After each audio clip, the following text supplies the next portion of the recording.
మాసాలలో కొత్త మూవీస్ తాలూకు విశేషాలను తెలుసుకుందాం. టాలీవుడ్ లో పోయిన వారం 2025 క్రిస్మస్ బారిలో డిసెంబర్ 25వ తేదీన అరడజన్ కు పైగా సినిమాలు రిలీజ్ అయ్యాయి.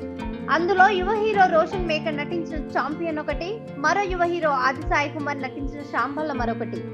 ఈ రెండు సినిమాలు నువ్వా నేనా అన్నట్టుగా బాక్స్ ఆఫీస్ దగ్గర నుండి పోటీ పడ్డాయి. చాంపియన్, శాంబల మూవీస్ బాక్స్ ఆఫీస్ దగ్గర నుంచి దూకుడు మీదకున్నాయి. 4 రోజుల్లో తమ కెరీర్ లో హైయెస్ట్ కలెక్షన్స్ రాబట్టారు ఇద్దరు యంగ్ హీరోలు రోషన్, ఆది. 4 రోజుల్లో చాంపియన్ మూవీ వరల్డ్ వైడ్ గా 1.50 కోట్లకు పైగా గ్రాస్ కలెక్షన్స్ సాధించినట్లు మూవీ టీం వెల్లడించింది.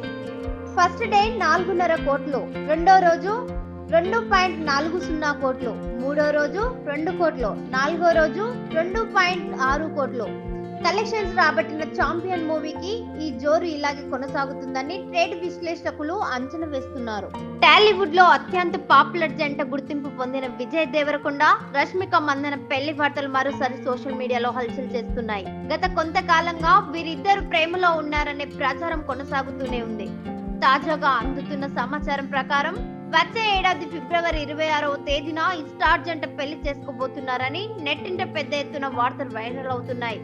అంతేకాదు అక్టోబర్ లోనే వీరిద్దరి నిశ్చితార్థం గుట్టు చప్పుడు కాకుండా జరిగిందని సినీ వర్గాల్లో టాక్ వినిపించగా రష్మిక చేత్రింగ్ తో చెప్పగానే చెప్పేసింది. ఇక ఇప్పుడు రాజస్థాన్ లోని అందమైన ఉదయ్పూర్ లో కేవలం కుటుంబ సభ్యులు, అత్యంత సన్నిహితుల మధ్య ఈ వివాహ వేడుకలు జరుగుతుందనే వార్తలు అభిమానులను మరింత ఉత్సాహాన్ని పెంచుతుంది. ఇక అయితే ఈ వార్తలపై ఇప్పటి వరకు విజయ్ దేవరకొండ గాని, రష్మిక మందన గాని అధికారికంగా ఎలాంటి స్పందన ఇవ్వలేదు. వీరిద్దరు కలిసి సినిమాలు చేయడం, పబ్లిక్ ఈవెంట్స్ లో కనిపించడం, ఒకరిపై ఒకరు ప్రత్యేక శ్రద్ధ చూపించడం వంటివి డేటింగ్ వార్తలకు బలం చేకూర్చాయి. అయినప్పటికీ పెళ్లి విషయంపై మాత్రం ఈ జంట మౌనం పాటిస్తుంది.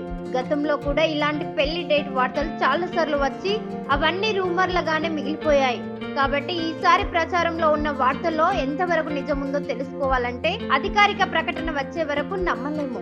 బుల్లితెర మీద చిన్న సీరియల్ తీసి అలా బాలీవుడ్ పలు చిత్రాల్లో సైడ్ క్యారెక్టర్ గా చేసి ఇప్పుడు స్టార్ హీరోయిన్ గా చక్రం తిప్పుతుంది మృణాల్ ఠాగూర్. ప్రజెంట్ అటు బాలీవుడ్, ఇటు టాలీవుడ్ లో సమానంగా అవకాశాలు అందుకుంటుంది. తనకంటూ ప్రత్యేక గుర్తింపు తెచ్చుకుంటుంది. తెలుగులో సీతారామం సినిమాలో సీతగా నటించి ప్రేక్షకుల హృదయాల్లో చెరగని స్థానం సంపాదించుకుంది.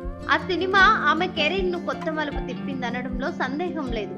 ఆ తర్వాత నాని హీరోగా వచ్చిన హాయ్ నాన్నతో తెలుగులో మరోసారి తన నటనను మంచి మార్కులు వేయించుకుంది. మూడో సినిమా ఫ్యామిలీ స్టార్ ఆశించిన ఫలితం ఇవ్వకపోయినా మృణాల్ పై ఉన్న క్రేజ్ మాత్రం ఏమాత్రం తగ్గలేదు. ఇటీవల తన సినీ ప్రయాణం గురించి మాట్లాడుతూ మృణాల్ ఆసక్తికర విశేషాలు వెల్లడించింది.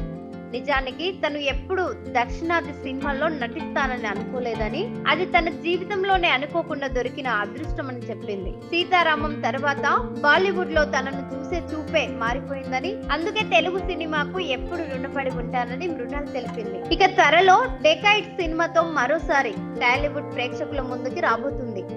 ఈ సినిమా ప్రేక్షకులకు ఒక ట్విస్ట్ షాక్ లా ఉంటుందని, తన పాత్ర పూర్తిగా కొత్తగా ఊహించని విధంగా ఉంటుందని మృణాల్ ధీమాగా వ్యక్తం చేస్తుంది. తెలుగు సినిమా బాక్స్ ఆఫీస్ వద్ద హనుమాన్ చిత్రం సృష్టించిన ప్రజాజనం అంతా ఇంత కాదు. ప్రశాంత్ వర్మ, తేజ సజ్జ కాంబినేషన్ లో వచ్చిన ఈ సూపర్ హీరో చిత్రం సెన్సేషనల్ హిట్ కావడంతో దీనికి సీక్వెల్ గా రాబోతున్న జై హనుమాన్ పై భారీ అంచనాలు నెలకొన్నాయి. అయితే గత కొద్ది రోజులుగా ఈ ప్రాజెక్ట్ గురించి ఒక షాకింగ్ రూమర్ సోషల్ మీడియాలో చక్కర్లు కొడుతుంది. ఈ సినిమాలో హనుమంతుడి పాత్రలో కాంతార ఫేమ్ రిషబ్ శెట్టి నటిస్తుండగా మొదటి పాట హీరో తేజ సజ్జ ఈ ప్రాజెక్ట్ నుంచి తప్పుకున్నాడనే వార్త అభిమానులను కంగారు పెడుతుంది. రిషబ్ శెట్టి రాకతో తేజ పాత్రను కనుమరుగైందని, అందుకే అతను తప్పుకున్నాడని ప్రచారం జరుగుతుంది. ఈ ప్రచారంలో నిజం లేదని చెప్పాలి. జై హనుమాన్ లో తన పాత్ర నిడివిని తక్కువగా ఉంటుందని, రిషబ్ శెట్టి పాత్ర ప్రధానంగా సాగుతుందని తేజ సజ్జ గతంలోనే స్పష్టం చేశారు. దీనికి తోడు దర్శకుడు ప్రశాంత్ వర్మతో తేజకి ఉన్న సన్నిహితం దృష్ట్యా అతను సినిమా నుంచి తప్పుకునే అవకాశం లేదు. ఇప్పటికే వీరిద్దరూ జాంబిరెడ్డి వంటి హిట్స్ కొట్టడమే కాకుండా దానికి సీక్వెల్ కూడా ప్లాన్ చేస్తున్నారు. కాబట్టి తేజ సజ్జ తప్పుకున్నాడనే వార్తలో ఎట్లాంటి వాస్తవం లేదని స్పష్టమవుతుంది. షేర్ చేయండి, లైక్ చేయండి, సబ్స్క్రైబ్ చేయండి. మరిన్ని వీడియోల కోసం బెల్ సింబల్ పై క్లిక్ చేయండి.